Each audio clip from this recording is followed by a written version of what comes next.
Hello friends, welcome back to my YouTube channel Guru Vashishtha institute. तो अब तक हमने क्लास 11 का फर्स्ट चैप्टर पढ़ा है, उसमें अभी कुछ टॉपिक बाकी हैं, तो आज हम वो टॉपिक और कवर करेंगे। तो इसमें टॉपिक है फंक्शंस ऑफ अकाउंटिंग। तो आज हम क्या पढ़ने वाले हैं? Functions of accounting. ये मोर सिमिलर है ऑब्जेक्टिव ऑफ अकाउंटिंग के। अगर आपने मेरी वीडियो देखी है और ऑब्जेक्टिव ऑफ अकाउंटिंग अच्छे से पढ़े हैं तो आपको ये समझने में बिल्कुल भी परेशानी नहीं आएगी। तो चलिए शुरू करते हैं। इसमें पहला पॉइंट है maintain complete and systematic record. ऐसे आप सब लोग जानते हैं अकाउंटिंग का जो मेन पर्पस है, अकाउंटिंग का जो मेन काम है वो क्या है? बिजनेस ट्रांजैक्शंस को रिकॉर्ड करना, अच्छे से और सिस्टमैटिकली रिकॉर्ड करना, उनकी जर्नल्स बनाना, लेजर बनाना, फाइनेंशियल स्टेटमेंट बनाना, बैलेंस शीट बनाना। तो ये जो है अकाउंटिंग का जो मेन पर्पस है और जो मेन काम है वो यही है, maintain complete and systematic records. Clear? Now come to the next point, communicating the financial results to various parties. अब जब उन्होंने अपने सारे डेटा मेंटेन कर रखे हैं, अकाउंट्स मेंटेन कर रखा है, सिस्टमैटिक रिकॉर्ड्स है उनका, तो वो जो है जो भी रिकॉर्ड्स हैं बिजनेस के पास वो किस लिए काम आते हैं? जो भी इंटरेस्टिंग पार्टीज हैं बिजनेस में उनको कम्युनिकेट करने के लिए कि बिजनेस की फाइनेंशियल पोजीशन कितनी है, बिजनेस के पास कितना असेट्स है, कितनी इन्वेंट्री है, कितनी कैपिटल है, या बिजनेस कैसा ग्रो कर रहा है। तो ये जो भी अकाउंटिंग स्टेटमेंट मेंटेन होते हैं, जो भी अकाउंट्स मेंटेन होते हैं, जो भी ट्रांजैक्शन मेंटेन होते हैं सिस्टमेटिकली, उसको मेंटेन करने के बाद अकाउंटिंग क्या करती है? वो कम्युनिकेट करती है जो भी बिजनेस की इंटरेस्टिंग पार्टीज होती हैं, जो भी यूजर्स होते हैं, जो भी इंटरनल यूजर्स होते हैं, जो भी एक्सटर्नल यूजर्स होते हैं। तो ये काम भी किसका है? अकाउंटिंग का। क्योंकि अगर वो प्रॉपर तरीके से जो भी बिजनेस ट्रांजैक्शंस हैं वो मेंटेन ही नहीं करेगी तो वो कम्युनिकेट कैसे होगा? बाहर कैसे पता चलेगा कि बिजनेस कैसा चल रहा है, कैसा ग्रो कर रहा है? जो भी इंटरेस्टिंग पार्टीज है उनको कैसे पता चलेगा? तो इसलिए जो भी बिजनेस ट्रांजैक्शन सिस्टमेटिकली मेंटेन होते हैं, जो भी अकाउंट्स मेंटेन होते हैं, उनको फर्दर कम्युनिकेट किया जाता है बिजनेस की इंटरेस्टिंग पार्टीज को। क्लियर है आपको ये point? Communicating the financial results to various party. Now come to the next point, protecting the assets of business. As we have discussed in first point, maintain systematic record. Business क्या करता है? जो भी accounting है वो business की क्या करता है? सारे transactions को maintain करता है।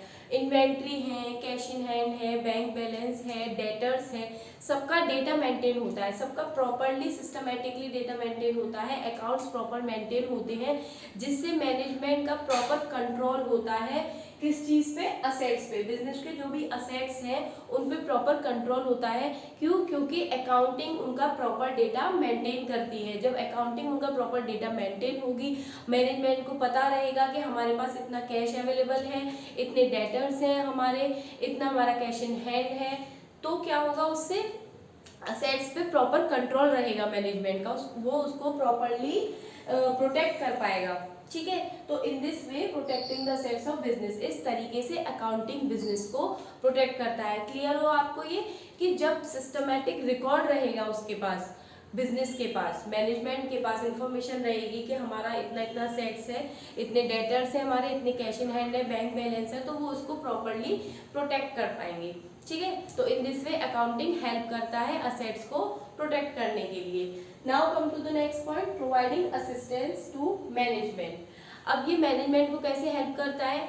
ये मैनेजमेंट को जो भी इंफॉर्मेशन चाहिए होती है, ये मैनेजमेंट को सारी इंफॉर्मेशन क्या करता है? प्रोवाइड करता है। सारी इंफॉर्मेशन कैसे प्रोवाइड करता है? इसके पास हर डिपार्टमेंट की, हर चीज़ की, असेट्स की, लाइबिलिटीज की, सब चीज़ों की क्या होती है? अकाउंटिंग के पास प्रॉपर इंफॉर्मेशन होती है और अकाउंटिंग ये इंफॉर्मेशन मैनेजमेंट को प्रोवाइड करता है और फिर वो मैनेजमेंट को डिसीजन मेकिंग में हेल्प करता है। Decision making, decision of controlling, planning, managing, सब चीज़ों को मैनेज करने में क्या करता है? ये हेल्प करता है। जब मैनेजमेंट के पास बिजनेस की सारी इंफॉर्मेशन अवेलेबल होगी तभी तो मैनेजमेंट अच्छे से बिजनेस को मैनेज कर पाएगा। तो अकाउंटिंग क्या करता है? अकाउंटिंग जो है मैनेजमेंट को जो भी इंफॉर्मेशन बिजनेस से रिलेटेड चाहिए होती है, डेटे से रिलेटेड चाहिए होती है, वो ये प्रोवाइड करता है मैनेजमेंट को।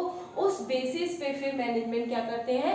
डिसीजन लेते हैं, decision of planning, decision of controlling और decision of managing etcetera etcetera. क्योंकि मैनेजमेंट ही है जो बिजनेस को प्रॉपरली मैनेज करता है और मैनेजमेंट को कौन हेल्प करता है? अकाउंटिंग हेल्प करता है।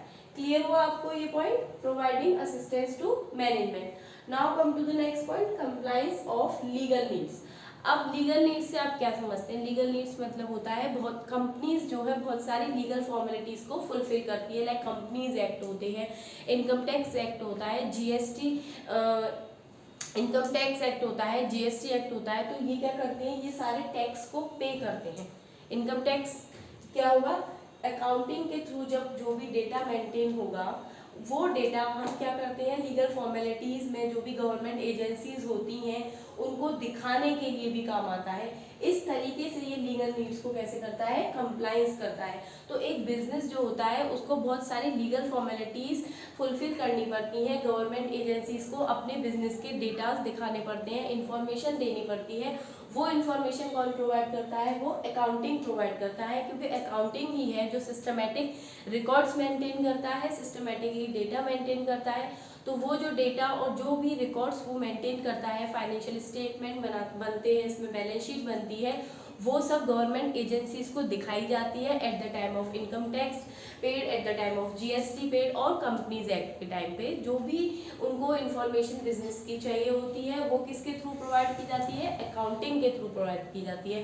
तो इन दिस वे ये जो है legal compliance of legal needs के टाइम पे एक तरीके से हेल्प प्रोवाइड करता है। क्लियर हुआ आपको? Now come to the last point, fixing responsibilities. अब अकाउंटिंग क्या है? अकाउंटिंग जो है सारे डिपार्टमेंट्स की प्रॉफिटेबिलिटी देखता है।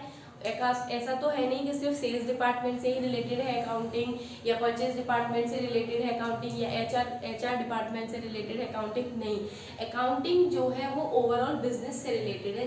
पूरे बिजनेस में क्या चल रहा है आपके, वो अकाउंटिंग में रिकॉर्ड होता है। तो इसलिए ये अकाउंटिंग की रिस्पॉन्सिबिलिटीज होती है कि सारे डिपार्टमेंट्स को प्रॉफिटेबली ग्रो करना। तो जब इसका ये काम होता है कि सारे डिपार्टमेंट को प्रॉफिट में रखना और प्रॉफिटेबिलिटी में ग्रो करना, तो ये इस तरीके से सारी रिस्पॉन्सिबिलिटीज हर डिपार्टमेंट में फिक्स करता है, जिससे जो भी बिजनेस है वो प्रॉफिट में रहे और प्रॉफिटली ग्रो करे। क्लियर हुआ आपको फिक्सिंग रिस्पॉन्सिबिलिटी? आई होप आपको ये सारे पॉइंट्स क्लियर हुए होंगे। मैंने बहुत ही इजी लैंग्वेज में आपको समझाने की कोशिश की है। अगर फिर भी आपको कोई दिक्कत है तो आप मुझे कमेंट बॉक्स में सेंड कर सकते हैं, मैं आपको ये फिर से सारे पॉइंट समझा दूंगी। अदरवाइज आप मेरी वीडियो को देखेंगे तो आपको खुद ही सारे जो भी डाउट हैं आपके फंक्शंस ऑफ अकाउंटिंग से लेके वो सब क्लियर हो जाएंगे।